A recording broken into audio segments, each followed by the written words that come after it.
mbokk yeeg xarit yi ñoo ngi leen di nuyu saa su ne rek di am mbégte di ñëw ak yéen ci seen émission tam-tam fii ci RTS 2 waaye nag di nuyu képp ku nga xamante ne bi actuellement yaa ngi ñuy recevoir ci région wu Sénégal yi waaye nag RTS 2 dem na nag vraiment ci àddina wërngal këpp parce que nag application yi mbokk yi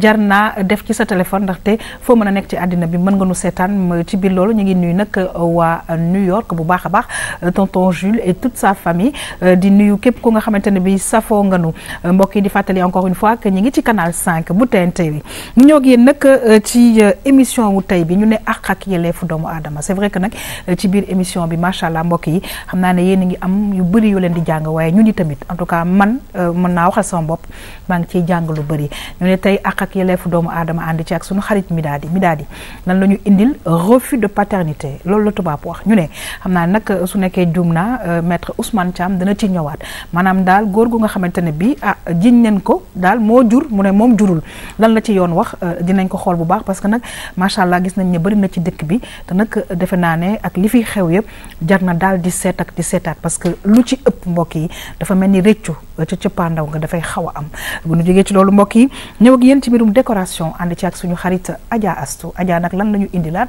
tey danañ ko topp rek ñu xool lan la indilaat émission tam-tam ñu jógee ci loolu nag mbokk yi daal di ñëw ak yéen ci cinéma ànd ci ak suñu xarit Bilgis lan la ñu indil tey mu ne daal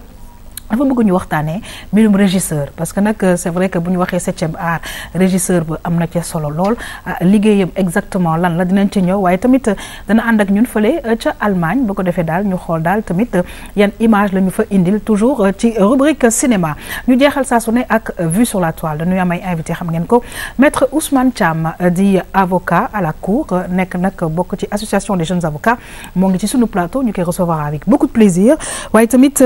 monsieur Serigne Dian di régisseur général mbokk yi ma dem régie dellu si waat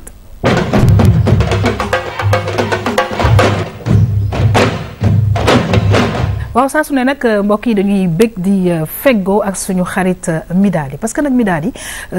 mercredi bu jot la mu ñuy indil sànq maa ngi leen koy wax Midadi dañ ciy jàng di ci jàngaat te defe naa ne refus de paternité boobu yàgg na ci àddina waaye nag loi dafa am lu mu ca wax moo tax loolu léegi nga nu indil tey ak témoignage ba mu ñuy indil dinañ ko seet léeg-léeg nag dafay xaw a metti ci xolu nit ñi lool parce que sànq maa ngi koy wax gis nañ fi ay cas yu nga xamante ne bi après rëccu day am waaye daal ñu xool lan la loi may daal jigéen ñi nga xamante ne bii nee nañ kii moo jur sama doom kooku ne juruma xale bi et cetera dinañ ci xuus bu baax waaye en tout cas c'est un plaisir Midadi de te recevoir sur le plateau. Un plaisir partagé Yaxam comme ni nga ko waxee c'est vraiment toujours un plaisir pour moi di bokk ak yow plateau bi. également ak Bilgis et nos veillants invités comme ni nga ko waxee nag tey dañu waxtaanee sujet bu am solo muy jur wala ñu jiñ la ne yaa jur ba pare nga bañ. muy refus de paternité donc mu nekk lu nga xam ne on peut dire que c'est le nœud de tous les conflits sociétaux dañuy gis ne lu bëri day am ci ay famille nit ñi di ko subir doom yi di ko dund. xale bi màgg ba am ay at wala nekk kilifa moom tamit di ko vivre difficilement. ki nga xam ne moo porté woon tamit grossesse boobu di ko vivre difficilement mu nekk ay faits yu réel yu ñu am donc am nañ ci benn témoignage xam naa si kanam tuuti dinañ gën a xuus ak maître Thiam ci bi la waxtaan xam nga yow nag da nga sensible moo tax sa témoignage day xaw a métti si yow mais daal xam naa incha allah si kanam dinañ ko déglu rek pour xool incha allah ñu ngi lay gërëm di la sant bu baax toujours un plaisir Midadi mbokk yi nag ñu feggoo aussi ak suñu xarit Bilgis namoon nañu la de comment vas-tu maa leen raw bu baax maa yaa ngi si jàmm maa ngi si jàmm Bilgis yow tamit nga ñëw ak ñun parce que dafa am solo ci métier wu cinéma yi régisseur bi toog fi xam naa ba ca kanamee danañu ko leeral bu baax a baax ñoo ngi lay dalal jàmm toujours un plaisir en tout cas c'est un plaisir de te retrouver ça fait plaisir aussi ma lay fay di nuyu ñu ma bokk plateau bi waaw tey ñu war a waxtaane ci cinéma ci régisseur na nekk loo xam ni dafa am solo ci cinéma mën naa ne sax bu régisseur amul film du am donc ñu wax ci ànd ak monsieur Serigne Dian nekk régisseur général mu wax ñu ban njëriñ la régisseur am ci cinéma ak ndax dafa laaj formation très très très bien en tout cas ñu ngi lay gërëm di la sant di am mbégte nag di recevoir at parce que nag maître Ousmane Thiam min na sunu plateau yi ñoo ngi lay dalalaat jàmm kontaan ci sa teew fii ci plateau bi saa su ne daal da nga ñuy gindi daal ci yu bëri ci mbirum yoon te comme ni ñu koy waxee yoon dafa xóot donc ña ci seen xam-xam màcc daal ñoom daal ñoo ñu mën a jàppale ñu ngi lay dalal jàmm bu baax. waaw maa ngi leen di nuyu ñi ñu seetaan di nuyu ñoo bokkal plateau bi Midadi ak Bilgis ak yow également. di la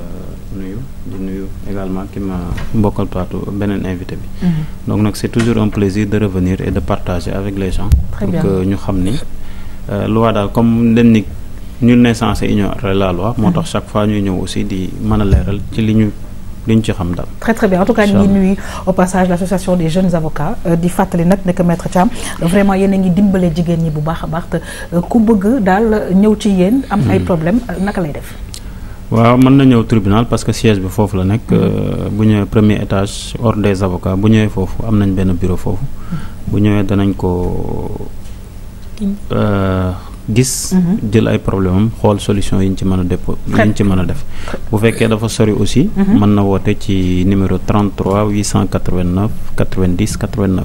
33 889 90 89 muy numéro association des jeunes avocats surtout nag pour jigéen ñi nga xamante ne bi dañoo am problème ñuy dalal nag avec beaucoup de plaisir monsieur Serigne Dia maa ngi koy wax sànq di régisseur général ñoo ngi lay dalal jàmm c'est un plaisir en tout cas ñu am la ci plateau bi quoique nag yéen ñi nga xamante ne bi yéen tamit yéen a ngi liggéey ci mbirum cinéma ak ay télévision et cetera nekk ci ginnaaw caméra bi léeg-léeg mooy xaw a gën a yomb ci yéen waaye xam naa ne ak yow ça va inchallah très bien se passer ñu ngi lay dalal jàmm. jërëjëf di leen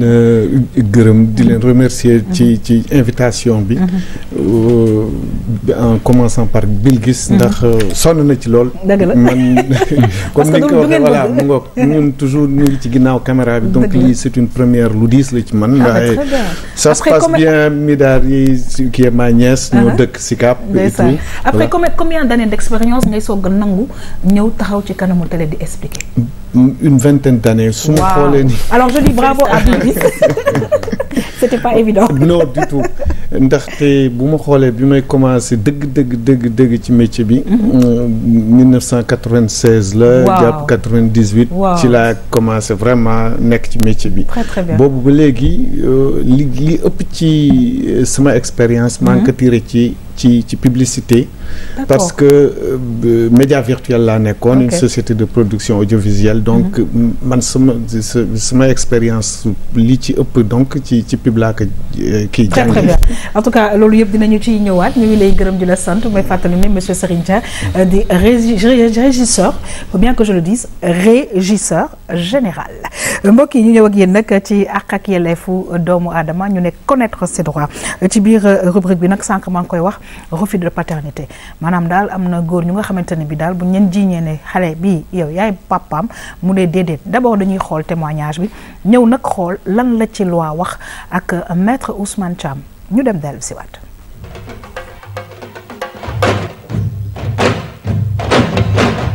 ñàkk a xam lu may def moom moo ma fi andi ndax man dafa am koo xam ne dañ doon génn man ak moom ñoo doon jàngandoo génn nañ ñetti at bi ñuy génn suñu waa kër ñëpp xam nañ ko moom tamit seen waa kër ñëpp xam nañ ma yàlla nag def nattu am suñu diggante ñu am doom bi ñu amee doom nag bi ma ëmbee ma wax ko mu ne ma seeti feneen parce que moom du moom man tamit moom muñ rek ne xanaa bu ma amee doom dina nangu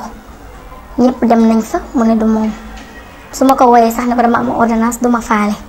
léegi nag am naa doom bi ma amee doom ñu woo ko wax ko mu ne moom li mu waxoon ba léegi loolu la wax jurul doom bi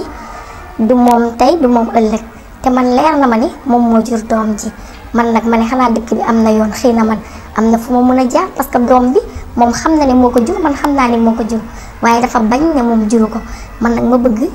ñi jox ma ay tegtal wan ma yoon fu may def ba mu reconnaître doomam boobu nga xam ne moom moo ko jur. waaw mu nekk nag saa su ne mbokk yi ay témoignages yu nga xamante ne bi léegi dafay daw yaram Midadi lii c'est clair nee na nekkoon nañu école nekk ay xale et je pense que ça arrive quand même assez souvent ëmb na léegi ñu ne nag léegi dem ci waa ji mu ne moom du moom ba mu dem accoucher ñu ne moom du moom loolu Midadi ñu déglu bu baax maître Ousmane Thiam parce que nag am na lu ci yoon wax. comme ni nga ko waxee Yaxam donc tu as bien expliqué le cas dafa nekk loo xam ne day am très souvent ñaari xale yoo xam ne ñu ngi collège wala bokk école souvent peut-être amaguñu maturité bi tax mais boo déggee ci biir kàddoom mi ngi naan da doon dem kër waa ji donc waa kër peut-être je peux dire partenaire am xamoon nañu xale bi. xàmmee woon nañ ko bu baax a baax avant lii nga xam ne am na muy doom ji. donc te gis nga bu situation yi amee préjugé préjugés yëpp ay taxaw tu es condamné au préalable te duñ sax xam négam li jumte la wala négam li am na lu ci rax wax négam li benn yoon la rek yàlla andi ndogal mais non préjugés moraux religieux yëpp ay taxaw ku nekk commencé naan non waru woon biir sa famille rejeté la ki nga xam ne moo nekkoon sa partenaire peut-être war la mën na andi soulagement moom ci boppam moo leen njëkk a dénigré donc mu nekk ay faits yu nga xam ne c'est très dommage ñi nga xam ne dal na leen ñu ngi koy dund bu baax a baax mais comme elle l'a si bien expliqué maître suivre ndoo nañu témoignage bi gis nañ ne moom nee na xam na ki jur doomam ndax moom benn góor la nekk lool muy ki nga xam ne moo ko ëmbal waaye kooku ci boppam wëlbatiku na bañ alors dans ce cas précis comme ni ma koy laajee chaque fois moom ban procédé ak li nga xam ne yoon wax na ko ci refus de paternité est-ce qu'elle peut imposer cela ki nga xam ne moo doon partenaire am waaw en fait xam nga moom li muy expliquer nii booy seet xam nga filiation dafa am ñaar dafa am li ñuy wax filiation maternelle ak filiation paternelle d'accord filiation maternelle li koy indi dañ naan bu daam bi accouché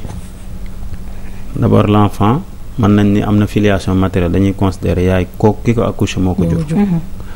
mais bu dee filiation paternelle dafa am yoo xam ne si li ñuy wax présomption maanaam du ñu wut sax ay preuve ni moo ko jur mais dañuy jàpp ni moo ko jur bu fekkee dañoo marié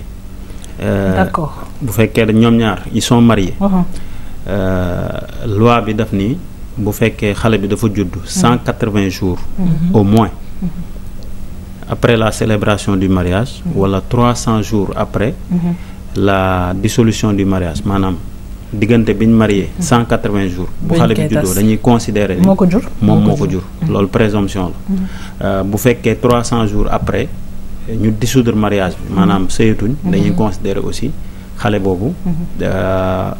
jëkkër ji moo ko jur 300 jours moom mooy ñaata bah je l'ai pas calculé mais bon bu dee 186 mois la est-ce que nekk 9 mois 9 mois janvier après divorce léegi donc loolu mooy ñi nga xam si dañoo marié mais bu fekkee ku marié wul bu ñu amee doom tant que papa ji reconnaître ko duñ ko mën a jox filiation papa tant que reconnaître ko duñ ko mën a jox filiation papa mais reconnaissance bi nag mooy mën na am su bu koy reconnaître mën na dem ci état civil daal ni moom moo jur doom ji léegi nag li xale bii di expliquer nii bu fekkee dafa am koo xam si dafa jàpp ni moo am doom mën na def li ñuy wax action en recherche de paternité maanaam ki am doom bi c'est-à-dire xale bi mineur la kii doo ko judd mënu ko parce que mineur la mais yaayam la ñuy permettre mu def action bi bu fekkee yaayam dafa nekk incapable li ñuy wax incapable mënul def ay procédure wala mu nekk dans une position boo xam ne si dafa am ay problèmes et cetera en tout cas ba loi du ko jox possibilité moom mu def loolu d'accord parce que tamit apparemment dans ce cas-là kii mi daal di mineur la waaw yaay ji mën na ko def boo amul ay incapacité yi nga xam si moom la loi tëral xam nga loi dafa am ñoo xam si dani ba yenn kii bu leen dalee duñ ko mën a def comme lesquels maanaam bu fekkee da nga mineur wala ñu tere la say droits civiques et politiques et cetera yenn kii yooyu wala yenn condamnation yi boo ko amee pour crime et délit pour crime am na yenn yoo xam ne duñ la permettre nga dem tribunal et cetera maanaam doo mën a topp ki nga xam ne yaakaar na nga moo waaw mais mën nañoo dem ci juge bi demander ko par requête mu désigner un tuteur tuteur boobu def procédure bi très bien léegi dans ce cas bien précis femme bi lan la ko yoon may yoon may na ko mu dem tribunal pour wane ni kële moo ko jur loolu am na mais par des procédés sax bu ñu ko defee par des procédés maanaam science actuellement permettre na dame bi bu demee saisir kii le juge a la possibilité de saisir ay test ADN et cetera pour ñu xam ni les filiations génétiques waaw yooyu yépp loi daf ko dugal léegi est-ce que loolu parce que xam nga mi daal di tamit loolu day fekk moom mu dem ca juge bi poser problème bi est-ce que ku góor ki nga xamante ne moom lañ ko jiiñ est-ce que am na droit bañ ne du wuy juge bi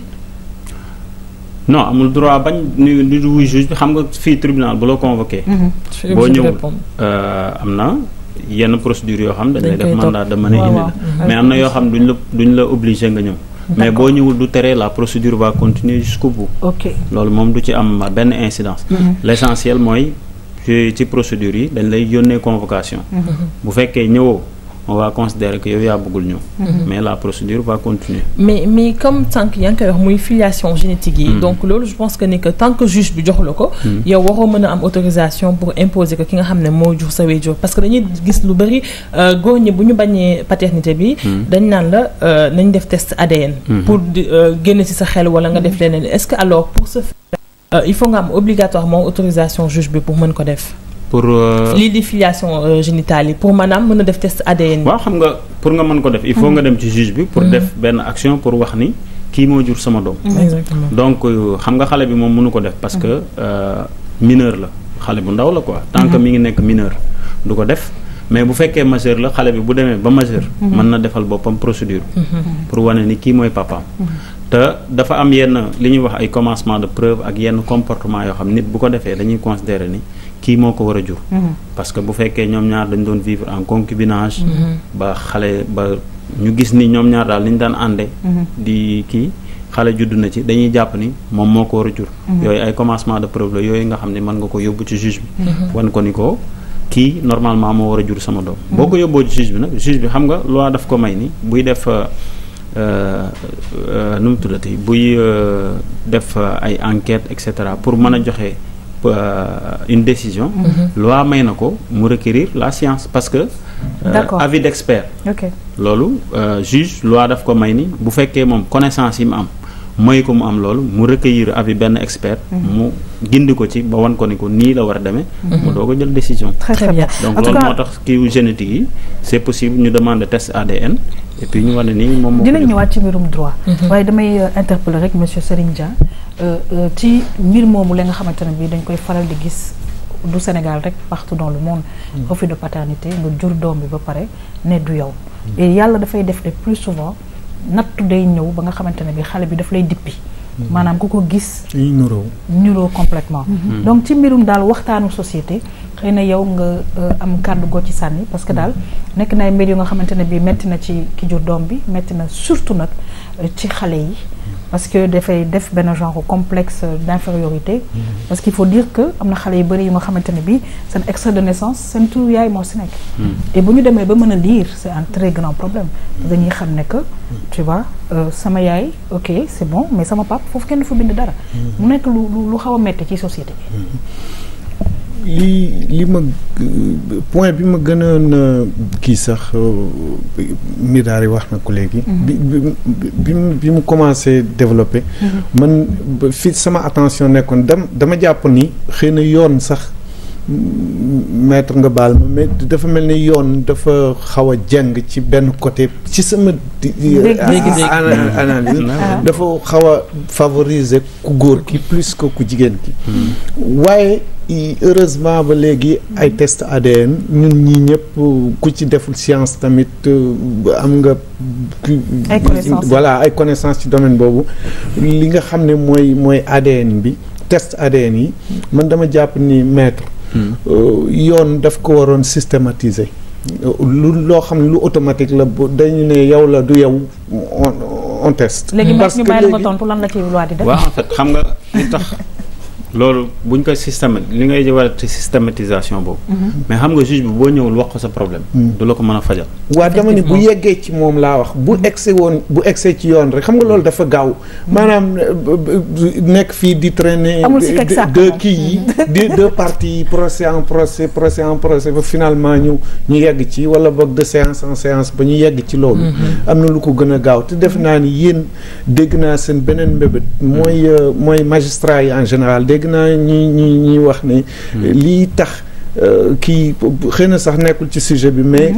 kii la quoi c'est une invite lii tax gars yi di yàgg ci salle d'attente yi ci prison yi di xaar seen procès c'est parce que les tribunaux sont débordés lii benn raccourci la ci domaine boobu ñaareel bi comme ni nga ko waxee léegi non seulement dafay yàq avenir dafay peser trop ci avenir xale yi nga xam ne ils n'ont pas demandé à naître jigéen ñi tamit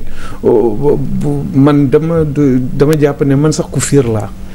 waaw maanaam kiiwuma d'accord ma trop ci libertinage bi d'accord ma ci quoi dama ko xaw a bannir man mais mbir la yoo xam ni li ko mën a waral dafa bari ba nga xam ne les circonstances atténuantes da nga mën a comprendre 9 cas sur 10 ay ñaar ñu tolloowul génération par exemple mag mu am expérience ñëw nax xale bu waaw mais loolu nag moom loi dafa am lu mu ci wax très bien non mais egg waxuma sax ci affaire mineur ak majeur non mën nga nekk dans la même tranche d'âge mais man mën naa la magee 5 ou 7 ans am parcours boo xam ne yow xale bu jigéen bi jaaru fa donc mu indi kon daal xam naa ne luñ ciy jàpp mooy toujours dañuy ñaax encore une fois de faire attention encore une fois de ne pas di ànd ak seeni morom pas trop faire confiance c'est important mais mi daal di ñu ñëwaat ci sunu sujet bi refus de paternité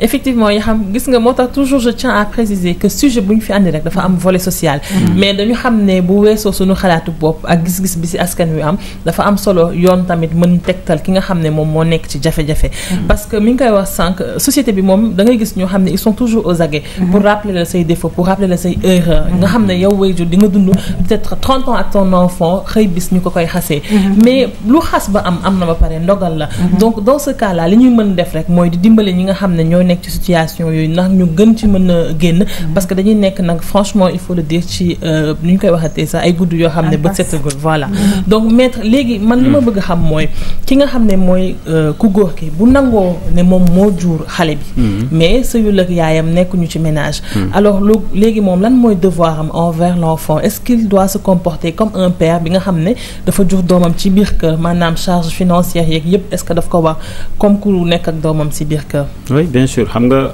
dès l'instant que mu reconnaître ko xale bi dafay nekk doomam mais xam nga fii dañuy wax enfant légitime ak enfant naturel parce que kii li muy wax nii nee na sëyuñu donc doom bi ñuy am bu fekkee papa ji reconnaître moom la ñuy wax enfant naturel donc enfant naturel ba bu ñu ko reconnaître day am tous les droits yi nga xam ne si moom la enfant légitime même côté héritage ak yëpp waaw oui dafay hérité donc nag am na yenn système yoo xam ne si peut-être bu ñu amoon benn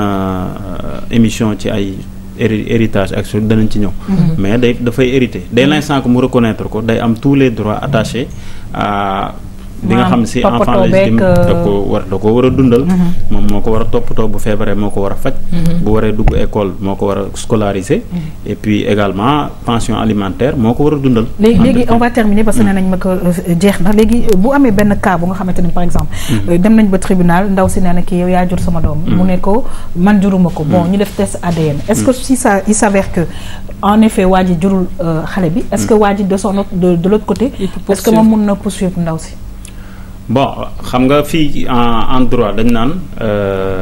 nit koo xam ne si causé na la un préjudice mën nga ko topp bu fekkee moom dafa jàpp ni loolu préjudice la ci moom mën na ko topp pour demander réparation très très bien waaw parce que la loi bi daf ni képp koo xam ne si causé nañ la un tort mën nga choisir benn procédure pour demander la réparation. Voilà, on termine xam donc maître man ma toute dernière question mooy ñi nga xam ne dañu nekk jigéen bëri ay partenaires ba jëlaale ci ëmb ñoom ci seen bopp sax du ñu xam kan moo jur xale bi daal di tànn kenn seen partenaire rek jiñ ko est-ce que dans ce cas moom ku góor ki mën na dugal requête pour li nga xam ne mooy contester paternité bi la xam nga ni ñu joxee droit pour ku jigéen ki wala xale bi nga xam si dafa majeur pour mu rechercher papa noonu lañ joxe ko nga xam ne si aussi ki ñuy wax ni moom moo ko jur kooku jox nañ ko ay droit yoo xam si dana ko mën a contester indi ay argument parce que booy seet ci ñaar ñu sëy sax dañ naan non xam nga adultère njaaloo dañuy jàpp ni loi bi daf ni njaaloo rek ñu jox ni sa jabar dafa njaaloo rek loolu du preuve ni juróo xale bi loolu moom da cee leer xóot na voilà léegi ci li ma doon wax mooy bu fekkee ñaar ñu marié la donc am na koo xam si mën nañ ko jox papa ji mën nañ ko jox mu contesté maanaam xam nga 180 jours yi ak 300 jours yooyu ñuy wax donc moom bu fekkee bu boobaa dañuy commencé ci ginnaaw buñ ne diggante 300 jours yi ba ci 180 jours yi ki nga xam si moo ko war a jur apporté na preuve mi diggante par exemple nekku fi wala mënu woon a dund ak xale bi dañuy jàpp ni moom juru ko yooyu ay droit yu ñu la ko jox moo xam si pour mu contester très très bien donc nag ni kii amee recherche amee noonu la contestation amee. très très bien te muy dëgg en tout cas ñu ngi lay gërëm di la sant bu baax a baax di gërëm Midadi toujours dañuy accueillir say témoignages des fois pas avec beaucoup de plaisir parce que voilà mais il faut que ñu waxtaanee ko parce que bon dafay faral di am te di baamtuwaat numéro téléphone bi 33 889 90 89 association des jeunes avocats ku am daal surtout jigéen ñi nag ay problème yu jëm ci mbirum yoon mën nga fa dem fii ci Camp Lat Dior daal dinañu waxtaan ak yow bu baax ñu ngi lay gërëm di la sant bu baax a baax. mën nañ ko defal procédure bu ñëwee. très bien alors voilà merci beaucoup donc femme bi nga xamante ne bi ñëwoon nga fii ñu jël sa témoignage maître Thiam nee na nga ñëw ca ñoom dinañ la defal procédure bu ko defee yàlla baax na yàlla na la yàlla defal daal ndam ci loolu parce que c'est pour quand même le bien des enfants en tout cas ñi ngi gërëm di sant bu baax a baax mbokk yi ñu xuus nag ci émission tam-tam bi ñëw ak yéen ci mbirum décoration ànd ci ak suñu xarit Adja Astou ñu dem xool Adja lan lañu indil tey dellu si waat mën ci waxtaan ci sunu plateau.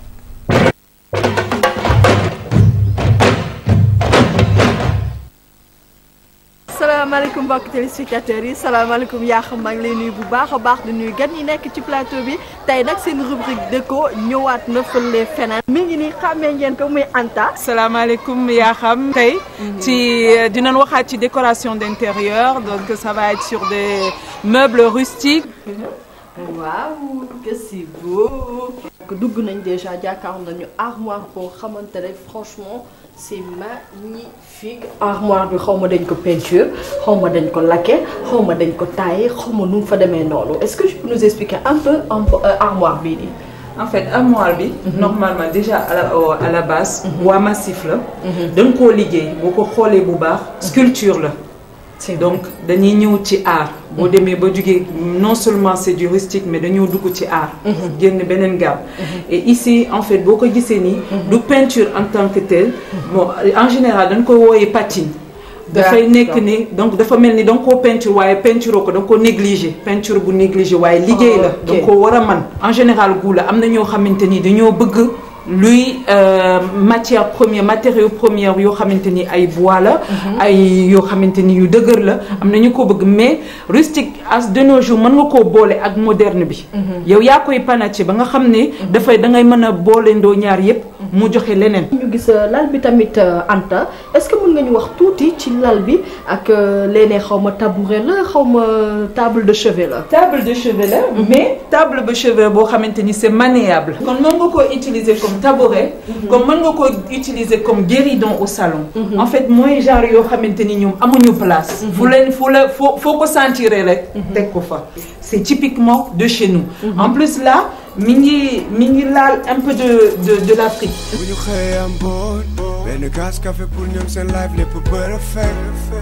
donc léegi nii nag Anta lii genre pot de fleur la dafa mel ni comme mboolu nickel rek ñu jël rek duggal ci suuf ak fleur. voilà boo xoolee bu baax dafa ànd ak. ça day day ci suuf waa day day. day léegi après am na loo xamante ni bouche la. booy xamante da nga koy jël teg ko ci. ko léegi mën nga koo teg en décoration wala bis bu la neexee. nga xam ne da ngay recevoir nit ñoo xamante ni kii na. nga dindi pot de fleur bi boucher trou bi ak bouche trou am bi. léegi nga teg ci beneen set de table. ngeen mën a nekk assise. lii dessous d'assiette la sous assiette la voilà. yoo xamante ni da nga koy teg. teg ci sa plate ci kaw. léegi mais en général avantage yu lii mooy. par exemple bu ngeen bëree. ba nga xamante ni amul ko am place mën nga jël sa plat complètement teggi ko. dem toog plateau bi dem toog teg ko ci sa kaw. continuer sa kii sa li nga doon lekk tranquillement. donc en fait non seulement moom it voilà c'est fait en bois décoré sculpté et tout. donc vraiment pièce boo gis boo xamante ni c'est vraiment des pièces uniques aussi. yoo xamante ni doo ko gisaat feneen. c'est vrai parce que liggéey booy liggéeyee loxo mënoo koo defaat ba mu mel ni nga defoon en premier. amul gis-gis jàng bi dee seen lekk ba dëgg nga xëy di wër liggéey sa loxo neen mooy ñëw bu laati yoon bi ngay tëkkay sigil xoolal si kaw. C'est Jean-Paul Bas. Oui, Jean-Paul, donc voilà, on a vu le travail que vous avez fait avec Anta. Est-ce que vous pouvez nous expliquer un peu comment vous êtes parvenu à travailler ces meubles-là, les matières que vous utilisez? On est en Afrique et c'est une grâce parce que Dieu nous a fait grâce donc de beaucoup de matériaux comme le bois. On a le bois, on a le métal et tout.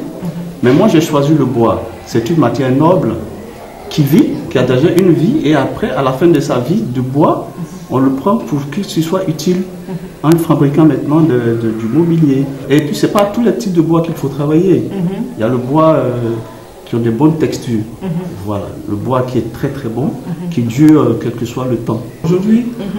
offrir la qualité, c'est le souci d'un bon artiste. Et moi, mon souci, c'est de donner de la qualité. Et donc, on appelle, nous aujourd'hui, notre souci, c'est comment communiquer et faire comprendre à nos compatriotes de consommer africain. C'est très important parce que les produits que nous avons, c'est des produits de qualité.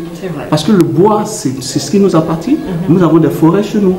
Donc voilà, pourquoi pas ne pas profiter de cela. Mbokk téléspectateurs yi yaa xam gis nga tey lu ñu leen indi woon en compte seen rubrique déco gis ngeen yu rafet yi nga xamante ne wane nañ ko fi comme ni mu ko waxee consommons local ñun ñoo war a mën a jëmale suñu réew kanam ñoo mën a war a jëmale suñu continent kanam mooy nan di consommer li nga xamante ne fii la jóge ci réew mi ci continent bi la jóge ndaxte ñun rek ñoo ko mën a def ñun kese la ñun nenn la donc maa ngi leen di remercier bu baax a baax mbokk téléspectateurs yi daanaka tey sama xol dafa fees dama kontaan amu lu bëri loo xamante ne war naa ko ci mën a wax donc di remercier la boutique Chic Choc bi nga xamante ne comme d'habitude moo may habillé mu nekk foofu ci Sicap Amitié 3 numéro téléphone am nekk 78 533 95 95 di leen jox rendez-vous rek mercredi prochain xëy na encore ak Anta ñu génnee ci beneen déco rek Inch'Allah donc man moom nii rek laay def rek toog jël sama poule daal jàpp sama lees di leen wax ni que au revoir.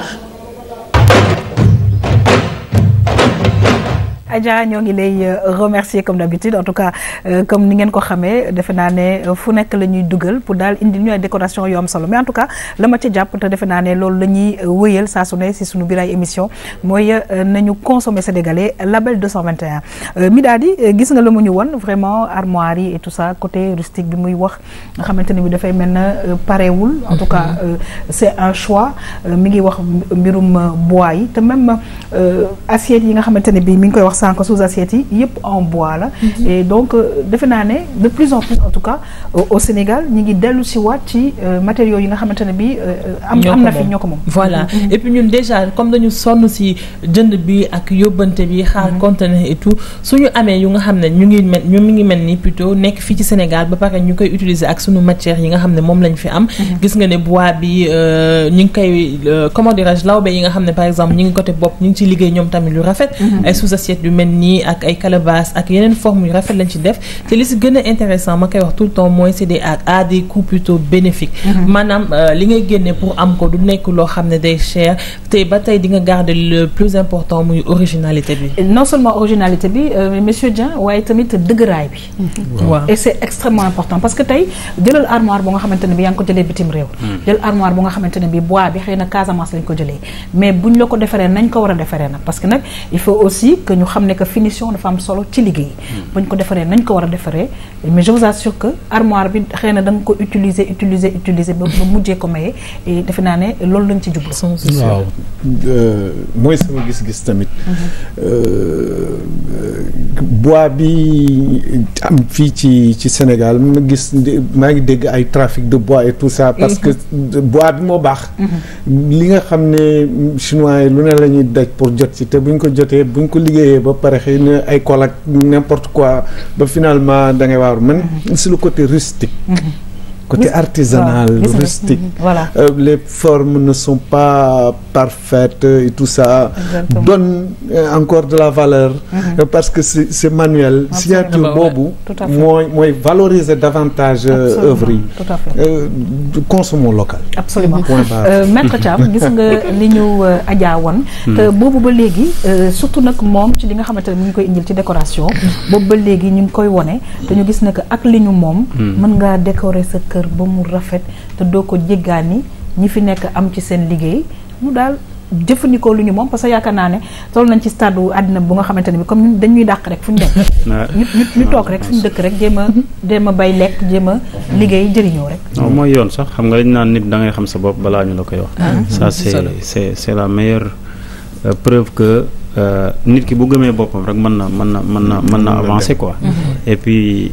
la deuxième chose bi ma ci wax mooy kat dëgër bi ngay wax parce que en fait li ñuy importer d'habitude c'est tellement préfabriqué que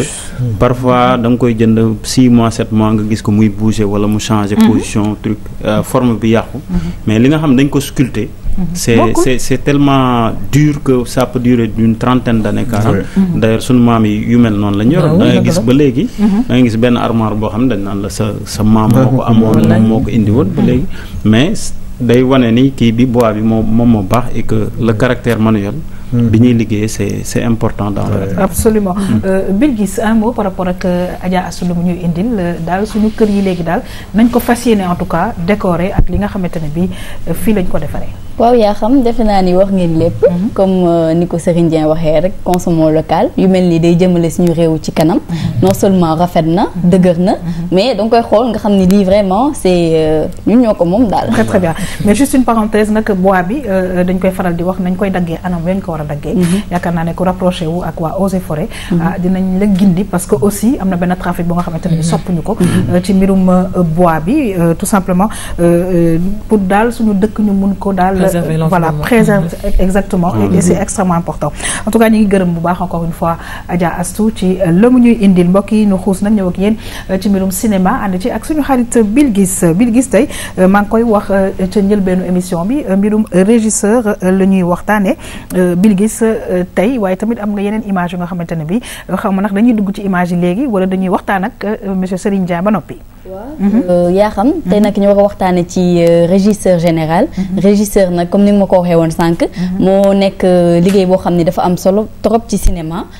moom mooy def li nga xam ne moom moo di repérage yi di xool lieu de tournage yeeg mise en scène yeeg décoration bi lépp moom moo koy def donc surtout bu nekkee ci en phase de préparation léegi dañ koy bàyyi mu expliquer ñu exactement ban njëriñ la am ci cinéma ak lan mooy régisseur général d'abord.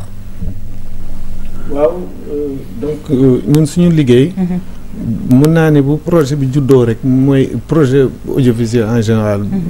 cinéma clip vidéo publicité en tout cas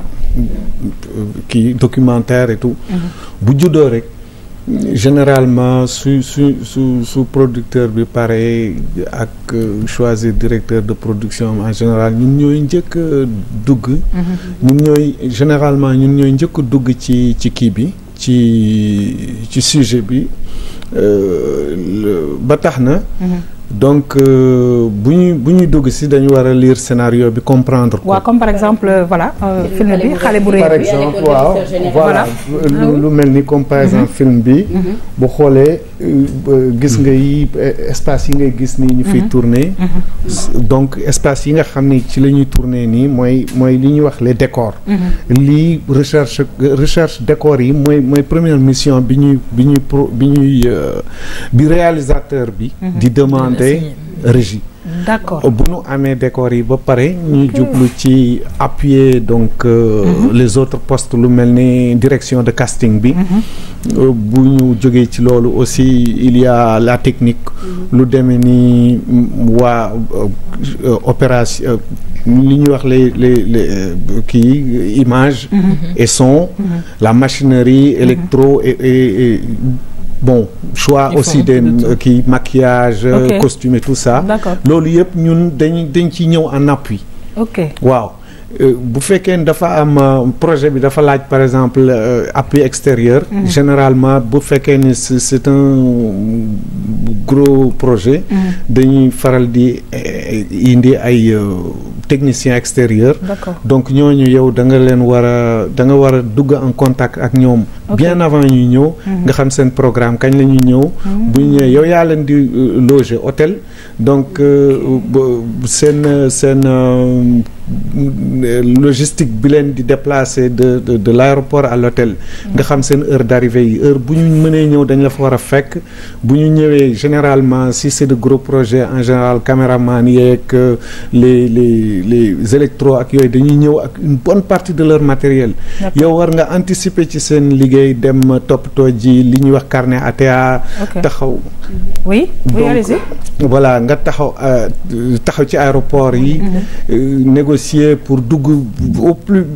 près de l'avion possible récupérer matériel bi su demee douane nga fexe ba ñu fanaanoo ak matériel bi sécuriser leen mettre leen dans les conditions de travail voilà yii yëpp ce sont des films que nous avons fait lors de tournage bi par exemple benn film bu tuddoon 419 sur la filière comment on dit la filière nigériane bi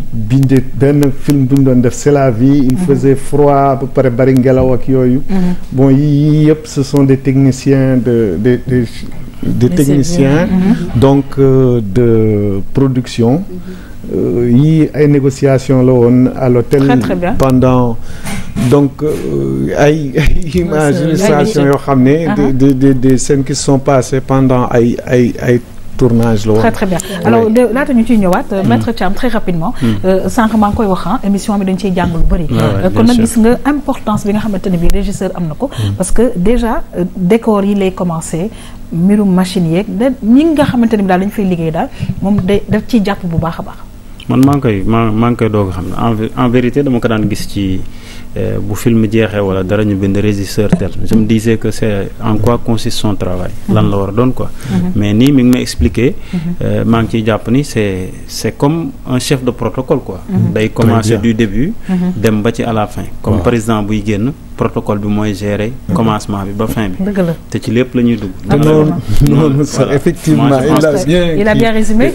très bien mais loolu li ma wax ni yëpp pré-production la mais pendant la production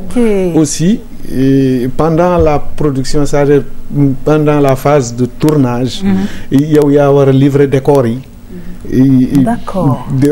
boo livrer décor bi yaa leen war a accueillir mais yaa leen war a jëli aussi techniciens yëpp ak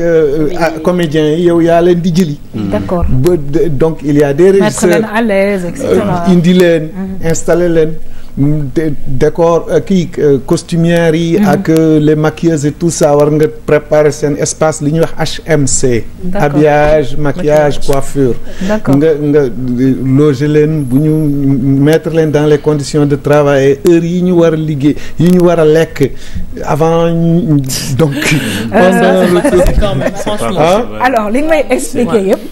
ça demande énormément de travail voilà comme je disais ñun am nañu régisseur aussi ici à la RTS parce que tamit on fait aussi des productions mais bon c'est pas aussi lourd que lu ñuy wax parce que bon voilà c'est quand même le 7e art Bilguis on va continuer parce que nag vraiment métier bi daal baax na ñu xool bu baax a baax li ci biir waaw métier bi nekk na surtout métier régisseur nekk na métier bu am solo mais bu metti tamit gis nañ ni sànq tamit ci tournage u Abdou Khadre bi mooy xale bu réer nan ngeen def ba am autorisation tourner ci aéroport bi parce que c'est pas facile am na ay film yu bari ñoo xam ni bëggoon nañ am autorisation mais amuñu ko en plus ngeen am séquence boo xam ni am ngeen avion ak yooyu parce que nekkoon naa fa donc nan la demee. loolu yëpp ci préparation bi la xam nga li ñuy wax c'est un film dama commencé ma ne da ngay comprendre scénario bi da nga koy lire ba nga voilà film bi da nga koy seetaan balaa muy ñëw 1 mois avant mokk na sa bopp donc yow nga xool les points chauds du film war nga leen mën a repérer un bon régisseur war na mën a repérer points chauds yi léegi points chauds yi nga liggéey ci nga doubler de cadence pour assurer leen ci noonu film boobu bi ñu ko jotee comme parce que aussi le mérite revient à la maison de production man je fais la pub de personne mais pour ce cas-ci c'était Cinecap alors ils m'ont donné tous les moyens parce que bu ma ñëwee bu ma lire scénario bi ma ne lii mooy problème yi ils ont donné à la régie tous les moyens ils nous ont fait confiance très bien ñu jóg waaw léegi nag ci biir la loolu parce que gis nañ ne que liggéey bi tar na et cetera est-ce que nag man en retour je demande est-ce que régisseurs yi ils sont bien payés oui xam nga cinéma du régisseur rek chef de poste yëpp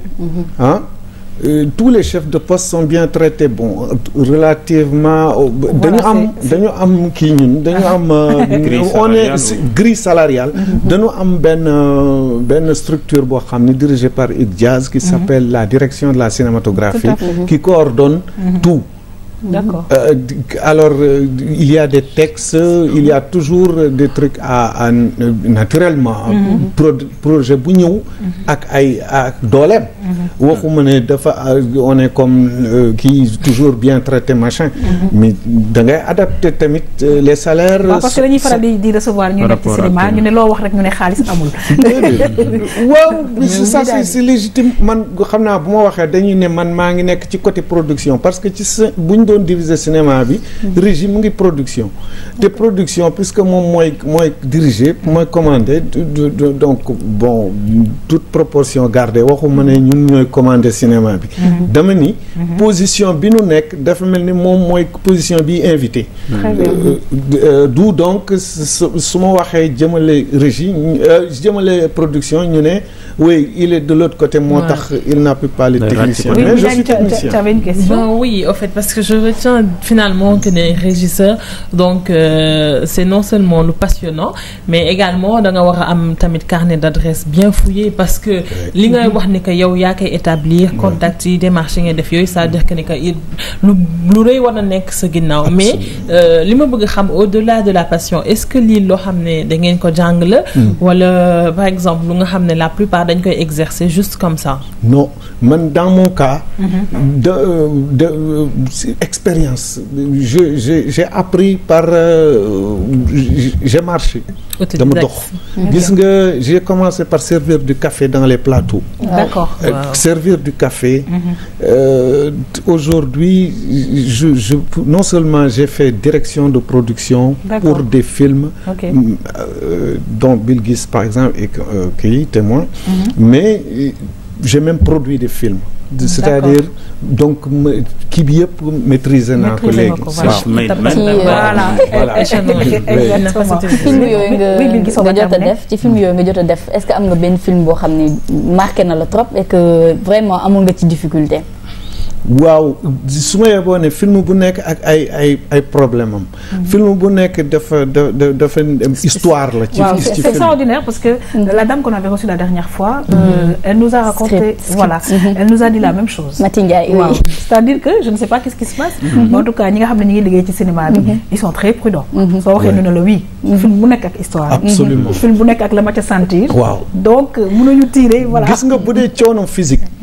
def naa benn projet. benn film boo xam ne j'ai passé 117 jours à tourner. C'est pratiquement d'affilée. su ma yeboo ni ay bout de kii laa doon am quoi ay bout de repos. waaye li ëpp ci 117 jours yi compté 117 jours de feuille de service. donc 117 jours de tournage. problème bu nekk. jànkoonte naa ko ci film boobu waaye xam nga problème yi gën a metti du problème yi jóge ci plateau bi maanaam les problèmes naturels du cinéma quoi mais su fekkee da nga am problème boo xam ni ñi la ko teg mooy ñi nga xam ni ñooy censé pousser la c'est-à-dire si par exemple non waxuma je ne parle pas spécifiquement de ce film là de ce projet mais dama lay wax ni la kañ la problème di diis mooy su fekkee ne dafa jóge ci ginnaaw ñi nga xam ne ñoo la war a pousse su dee ñoo la diisal là c'est compliqué. Voilà, alors on va terminer juste benn conseil ci jeunes yi nga xamante ne bi ñoo ngi dégg régisseur xëy na tey gën nañ koo xam bëgg ci dugg la lan nga leen di wax. ñaar d'abord il faut être nooy nepp. c'est-à-dire nangu voilà oyof. nangu lool. nangu les caprices des réalisateurs parce qu'ils se comportent parfois comme des enfants. xam nga c'est-à-dire non mais. ah bon ah si. ah bon Ami Collé j'espère que tu te comportes pas comme ça. mais attends dañuy romb immeuble jàmbur ni la par exemple dama bëgg a teg caméra fële. te suba lay tourner wala non même pendant le tournage il improvise il sent que fii la waaye moom tamit dafa mel ni mën na décharger wu ci yéen parce que acteurs yi tamit dañuy décharger wu ci ñoom. ak seen caprice kaay nag ma wax la xam nga acteurs yi beneen affaire la ak seen caprice mais man. Pourquoi je focus toujours sur la réal parce que man succès réal bi mooy sama ndam. Absolument bu fekkee ni moom li muy laaj yow jox nga ko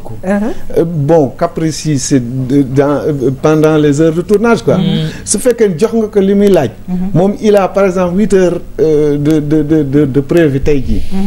il tourne il a 2 ou 3 séquences il a 8 heures pour les faire. yow nga assurer loolu. jàppale nga ko quoi. Très bien en tout cas. ñu ngi lay gërëm di la sant bu baax a baax Bilguis merci beaucoup di remercier monsieur Serigne Dia régisseur général en tout cas jot na ñoo xam nag vraiment métier bi nga xamante ne bii daal mooy régisseur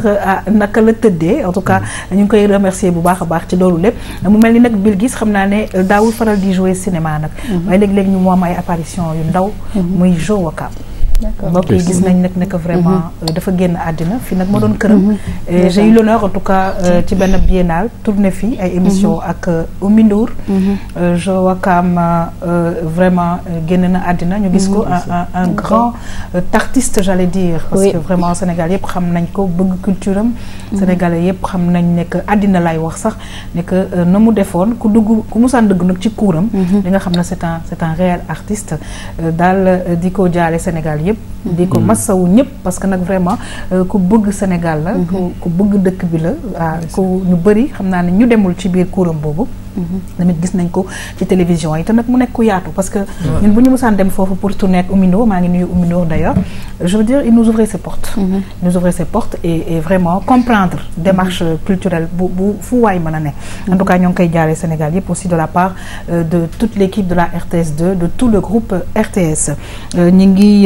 jeexal nag mbokk yi émission bi ci note yooyu yàlla na suuf sedd ci kawam di remercier monsieur Serigne Dia di régisseur di le souhaiter nag bonne continuation. Merci. Parce que yaakaar naa ne après 20 ans d'expérience xam naa ne gars yaa ngi lay wër fu nekk. Amin loolu lañ bëgg. Merci beaucoup. mais man tam dama am ay mentor. c'est-à-dire dama am ñoo xam ne ñoom ils ont un CV plus fourni que le mien. D'accord. te ñooñu j'ai beaucoup de respect pour eux. Très bien. du ma fi nekk di citer ay noms. waaye ñoom xam nañ seen bopp ils se reconnaîtront. Donc merci à mes mentors. Merci beaucoup. mais Bilguis aussi merci. Merci beaucoup merci beaucoup ñu ngi remercier maître Ousmane Thiam association des jeunes avocats ñu ngi lay gërëm di la sant bu baax a baax saa su ne leeral yu am solo nga ñuy indil di bamtuwaat numéro téléphone bi 33 889 90 89 jërëjëf. ñu ngi leen di sant également di leen gërëm di peut-être à la plus prochaine. Inch'Allah merci beaucoup Midadi toujours un plaisir de te recevoir saa su ne témoignage yi am na solo di fàttali nag ne ku bëgg a jokkoo ak yow indi ay témoignage am mun na ñëw fii RTS en face Sorano wala mu jokkoo ak yow rek ci page Tam-Tam bi wala ci Facebook tout simplement. Très exactement yaa xam comme ni nga ko waxee rek képp ku nga xam ne am nga sujet bu nga xam ne yaakaar nga ne war nga ci mën a ñëw ñu waxtaan ci wala ñu andi la ay solution mën nga ñëw fii ci RTS2 wala nga joindre ñu si suñu page Facebook Tam-Tam donc di la remercier bu baax di remercier également maître Thiam bu nga xam ne mu ngi toujours vraiment à notre disposition di ñu yombalal liggéey bi c'était un plaisir également monsieur Dieng partage ak mon plateau bi mu jàngal ñu tey lu bëri ci métier ak Bilguis également di leen remercier di remercier également Ndeye Coumba